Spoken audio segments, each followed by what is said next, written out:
किसान बचाओ पदयात्रा की शुरुआत जो 16 अगस्त से दाता सिंह वाला खनौरी बॉर्डर से शुरू हो रही है और जिसका समापन दिल्ली के जंतर मंतर पर एक बड़ी किसान महापंचायत के साथ किया जाएगा, उस यात्रा की तैयारियों को लेके आज पानीपत जिले के हमारे जो किसान साथी हैं उनसे बातचीत करके और यात्रा को किस तरीके से सफल बना सकते हैं, क्या उसमें व्यवस्थाएं कर सकते हैं और क्या पानीपत जिले की भूमिका रहेगी और क्या पानीपत जिले की जो ड्यूटियां लगाई उसको कैसे निभाया जाएगा, उन तमाम बातों पर चर्चा आज तमाम साथियों के साथ हुई है। और सभी ने विश्वास दिलाया है कि पानीपत जिला इस यात्रा में भरपूर सहयोग करेगा और जो भी ड्यूटी लगाई जाएगी इसको निभाने का काम करेगा। साथियों, ये यात्रा बड़ी अहम यात्रा है। इस यात्रा में जो पहला मुख्य बिंदु है वो भारत और अमेरिका के बीच प्रस्तावित जो व्यापार समझौता होने जा रहा है उसको रद्द करवाने का है। अगर भारत और अमेरिका के बीच समझौता होता है तो निश्चित तौर पर भारत के एग्रीकल्चर सेक्टर की बर्बादी तय है। ये बर्बादी उन लोगों की भी तय होगी जो लोग अन्न खाते हैं, क्योंकि हम अपने मुंह के निवाले को अपनी जरूरत की चीजों से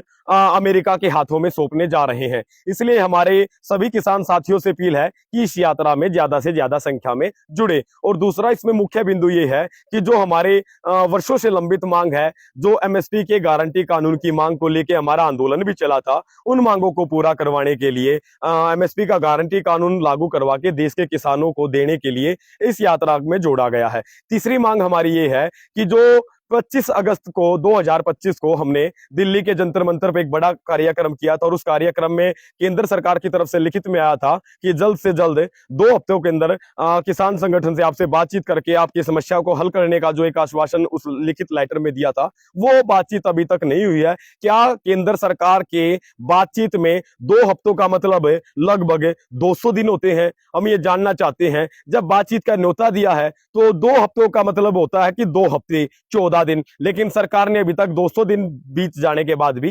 कोई विशेष जवाब नहीं दिया है। इसलिए हमारी जिम्मेदारी बनती है कि सरकार उस चीज पे भी क्लियर करे और उस जो हमारी महारैली होगी उस रैली में इस बात पे भी जोर दिया जाएगा और किसानों की अन्य लंबित जो मांगे हैं उन मांगों को भी इस यात्रा में साथ लेके चला जाएगा। और किसानों की जब तक मांगे पूरी नहीं होगी निरंतर संघर्ष जारी रहेगा। और भारत और अमेरिका ट्रेड डील जैसे मुद्दे पे जिसपे हम लगातार 1 साल से ऊपर हो गए संघर्ष कर रहे हैं, उस मुद्दे को भारत और अमेरिका के बीच ट्रेड डील को रद्द करवाने के लिए जो अथक प्रयास हम लगाए हुए हैं, जब तक ये ट्रेड डील रद्द नहीं होती उस पे हम निरंतर अपने संघर्ष को जारी रखेंगे। और उस संघर्ष के दौरान जो हमारी अभी यात्रा शुरू होने जा रही है, विशेषकर पानीपत के किसान भाइयों से अपील रहेगी कि ज्यादा से ज्यादा संख्या में आप लोग जुड़े। जो भी कार्यक्रमों की जानकारी होगी, जो भी जगह से लेके जो ठहराव की जगह से लेके और जो प्रोग्राम होने हैं, जो जनसभाएं होनी है, उन सब की जानकारी भी हम सोशल मीडिया के माध्यम से आप तक पहुंचाने का प्रयास करेंगे। आप अपनी जिम्मेदारी मान के आप किसी न्योते का इंतजार ना करना, खाली जो आपको जिम्मेदारी है अगर आपके पास जो सूचना मिले उस सूचना पे खड़े होने का काम करना, क्योंकि ये देश के किसानों को, देश की भारतीयता को, ये भारत की भारतीयता को, भारत की आत्मा जो गांव में बसती है उसको बचाने की लड़ाई है। ये किसी एक खाली किसानों की लड़ाई नहीं है, ये तमाम देश भर के लोगों की लड़ाई है और देश भर के लोगों की आवाज को हम बड़े मजबूत तरीके से उठाएंगे। और आप सबसे अपील करते हैं कि आप ज्यादा से ज्यादा यात्रा में सहयोग करें। आप सबका बहुत बहुत धन्यवाद। किसान एकता जिंदाबाद। कर दो बंद भाई।